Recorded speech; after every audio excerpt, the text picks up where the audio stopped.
YouTube, how's it going? The GOAT House is back. Just before NFL Week 17, the last regular season locks of the week video, going through my straight up locks, spread locks, over under, and my upsets of the week. Also got score predictions up on the channel. We have straight up picks with the other members of the GOAT House, power rankings, all kinds of NFL content. We'll have you covered fully through the playoffs and the Super Bowl as well. And it doesn't stop there because we got you covered in the offseason, free agency and NFL draft. So hopefully you can subscribe. Trying to get to that 40K by the end of the NFL season here. Click that like button. Check us out on Twitter at GoatHouseNFL. There's a link in the description for that. Patreon.com/TheGoatHouse is a link in the description for that as well. Junior score predictions are on there. Mine are on YouTube. To my locks for Week 17. Straight up, put two up there. Why not? Patriots against the Dolphins, Saints against the Panthers. Those should be locks this week. Two top-tier teams in the NFL. Versus two struggling teams. The Dolphins, towards the second half of the season, they have actually picked it up. They've looked pretty solid. Look like a pretty solid team at home, actually, but this game's going to be in the cold in New England, so different story there. Dolphins have been winning because of their offense recently.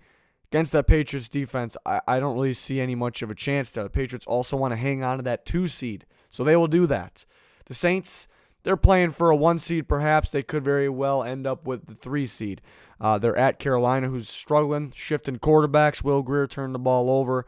And since firing Ron Rivera, there hasn't been a whole bunch of energy on that the team in general. But the defense is definitely not the same as the first half of the season. The Saints will take care of business there.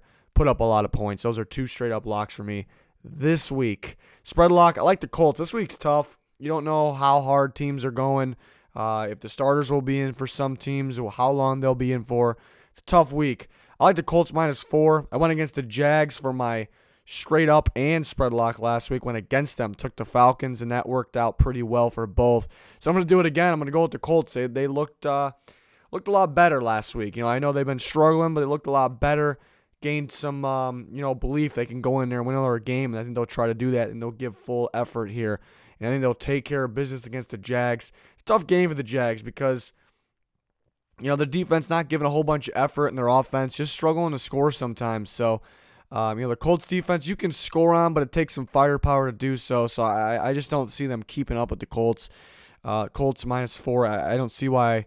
I think they should win by at the very, very, very least a touchdown. I think a little more than that, but so that's why I like them -4. A game that I like, I'm not calling it a lock, is the Giants +4.5. I think that's a little much. I think the matchup favors the Giants. Who is the better team? Who's the better team? Evaluating the teams, coaching staffs, the teams, the roster, the Eagles are the better team. That's why they're knocking on the door of the playoffs. The Giants are nowhere near that. But head-to-head matchup, I think, you could side with the Giants because of the matchup. I talked about it in my score predictions video. It's a team you kind of, even though they're not the best team this year, they've picked it up, and it's a team you got to keep up scoring with. They're going to put some points on the board, but they'll give you some turnovers. You have to capitalize on those turnovers. You have to make sure you score. The Eagles have really not been that team recently, and they have some injuries, even more of them piling up. And the matchup may favor the Giants, but the Eagles are the better team. That's why it's a tough one. 4.5 seems like a lot. I think if they lose, it's going to be by 3 points. I think it'll be that tight of a game. So, yeah, that's one I like. Not really calling it a lock because the Eagles should be able to, win this game based on their team by at least touchdown. But I don't think it plays out like that. Over under, I like the under on the Steelers-Ravens game, 37.5.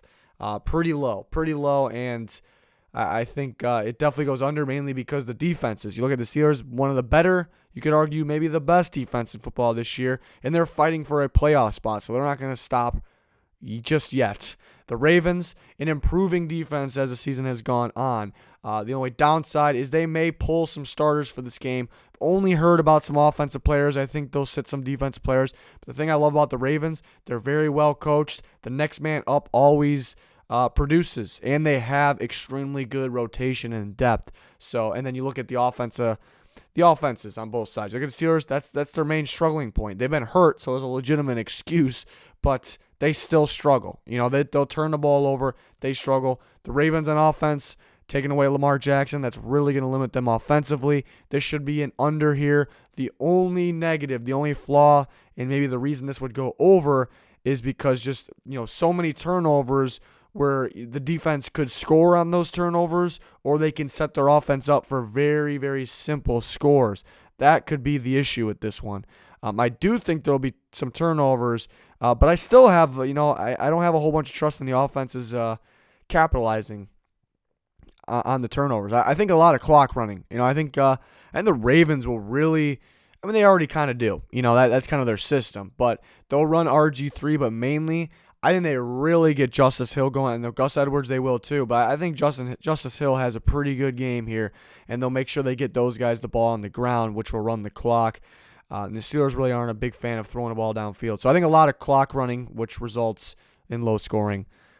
The capabilities of these two offenses results in low scoring, and the capabilities of their defenses, how good they are, results in low scoring. So under 37.5, even though that is pretty low.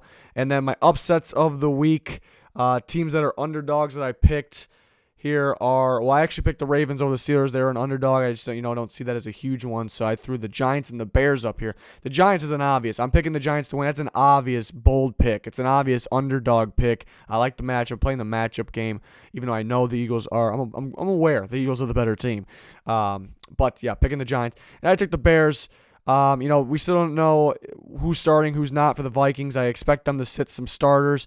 And even if they didn't, and that's what people forget, even if they didn't, so if they went full go, 100% full go, there's still a matchup issue with the Bears. They struggle with the Bears. I'm not saying they would be guaranteed to lose even if they played their starters. It's just a toss-up. And now that some guys will be sitting, I think it's safe pick going with the Bears, but they are the underdog. It's in Minnesota, a very tough place to play, and the Vikings have been better than the Bears this year, unlike last year. So, yeah, the Bears, I think, is an upset. I think Trubisky can run pretty well in that game. Seems like a weakness for the Vikings, is running quarterbacks, and when Trubisky specifically starts to move, and he's starting to move this time, and the Vikings haven't really seen him this year. They saw Chase Daniel for the most part last time, which actually probably was a bad thing for the Vikings at the time because they couldn't really game plan him. But this time, I think Trubisky can run pretty well. And that could be the difference, but not really a game I'm looking forward to, but it could be an interesting one, NFC North battle, and it's just really a toss-up, and maybe we'll get to see some Sean Mannion play some quarterback, and we'll see, the Vikings every year they have a whole bunch of draft picks, and maybe we'll see if some of those young guys get to step up. They've already played some young guys this year, but we'll get to see a little more. I think they try to run the ball a lot. I think a lot of clock running in that game, too. But yeah, that's my upsets. That's my locks of the weeks. Hopefully you guys enjoyed it. I'm really looking forward to the playoff implicated games this week. And next week, we're going to cover it. We're going to rank the playoff teams, talk about which teams have a great chance to win the Super Bowl, why they can win the Super Bowl, why they can't win the Super Bowl, and even the teams that maybe don't have the best chance. How will they be able to win the Super Bowl, and why can't they? Can't wait to do that video. Playoff predictions, is, of course, and Super Bowl predictions. Of course, we got all the action here, even in the offseason. So please subscribe. Click that like button. That's going to do it for this one. Thanks for watching. Goodbye.